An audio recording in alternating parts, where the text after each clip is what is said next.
Hello everyone, welcome back to my channel. Today we are making a very special Nigerian delicacy, Ukwa, also known as African breadfruit.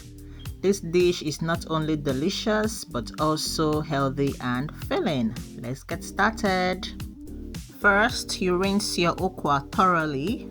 Then you're going to place it in a pot to cover, and you're going to boil this until it's tender.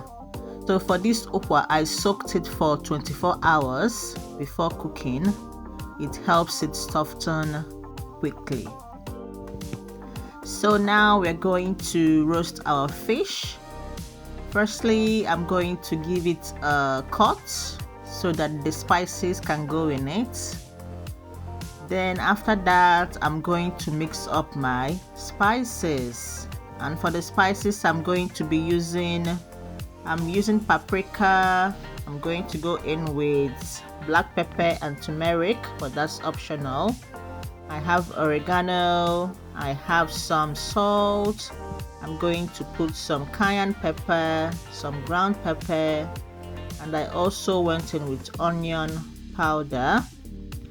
But all this is optional, so you can use your own spices. If you know the spices you enjoy, you go ahead with it, okay?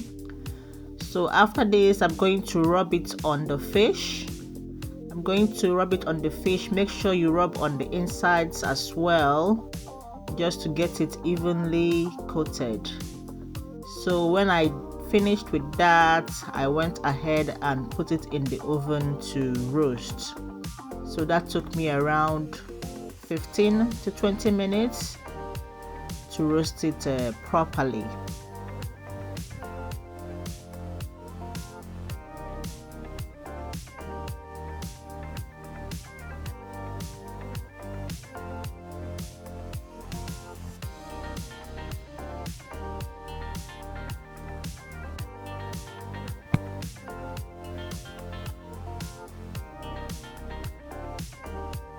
So now here I came back to the ukwa. Well, after soaking it for 24 hours, it's still not getting soft, so I had to go in with the account, that is the potash. So I just dissolved a little bit, then I added in with the sieve. Okay, that's how you have to do it. We don't want all those stones in the ukwa.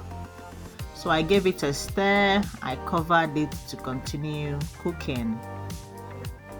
So here it has gotten soft, which is good.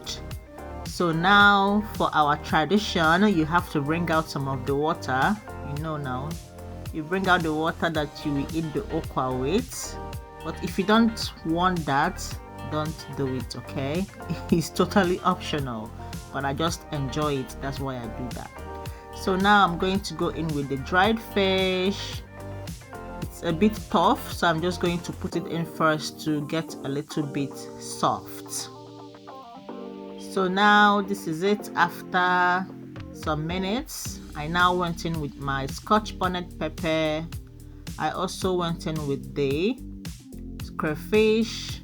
I use crayfish to cook my ukwa. I know some people don't, but I do because I like the taste it gives to the ukwa. So I gave it a stir. After stirring, I'm going to cover this up to continue cooking. So now we're going to go in with our salt. You're going to add your salt. You're going to add your seasoning cubes. And then you're also going to go in with the palm oil, okay? The palm oil is for that beautiful color and rich tastes.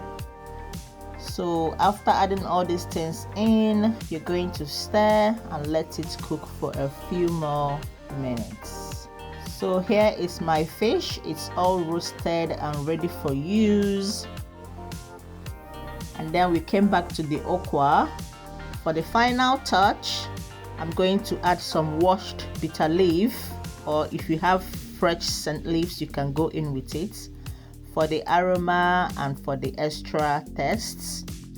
So after adding in the bitter leaf, I'm going to cover, and then I'm going to let it simmer gently. Okay, lower the heat, let it simmer gently for a short while, and then your ukwa is ready. So here it is, Nigerian ukwa porridge.